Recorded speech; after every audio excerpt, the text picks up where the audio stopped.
اتخاذ القرار له خطوات علمية. نظم نادي خطوة الشباب اليوم ملتقى تدريبيا تحت عنوان ملتقى خطوة، وذلك في قرية كنعان الترفيهية شمال قطاع غزة. وتحدث الدكتور خيري حمودة مدرب التنمية البشرية عن محور البرمجة اللغوية العصبية، مؤكدا على أنها تساعد على التواصل بين الناس والتأثير فيهم. كان محور حول البرمجة اللغوية العصبية NLP Neuro Linguistic Programming. هذا البرمجة اللغوية العصبية الأداة الرئيسية والأساسية لها تقنيات لتغيير الإنسان نحو الأفضل للبحث عن طاقاته الكامنة.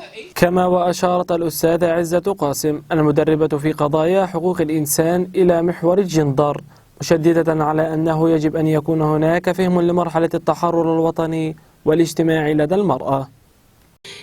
مهم جدا لأنه على مدى تاريخ المرأة الفلسطينية كان يجب أن يكون في فهم لمرحلة التحرر الوطني ومرحلة التحرر الاجتماعي، بمعنى إحنا مشاركة المرأة الفلسطينية على مدى التاريخ كانت مميزة نتيجة واقع الاحتلال. بدوره أثنى المعيد في جامعة الأزهر محمد الحبل عن دور الإعلام الجديد وأهميته بين أوساط الناس أجمع. بالنسبة للإعلام الجديد هو إعلام تطور باستخدام التقنيات الحديثة حتى أصبح هو إعلام اليوم، أصبح مش السلطة الرابعة، أصبح السلطة الثانية لأهميته في المجتمع، لأهميته في استقطاب الآخرين.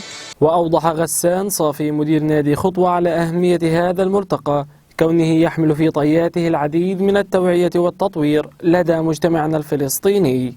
يأتي هذا الملتقى في إطار مجموعة من النشاطات التي ينفذها نادي خطوة الشبابي كخطوة أساسية ولبناء قدرات الشباب من خلال مجموعة ما نقدمه من أنشطة وخدمات تهم الشباب بشكل عام، وبالتحديد في منطقة شمال قطاع غزة التي نرى أنها بحاجة إلى هكذا ملتقيات تربوية وتثقيفية لتطوير مجتمعي دائم، مجتمع شبابي قادر على إفادة نفسه ومجتمعه.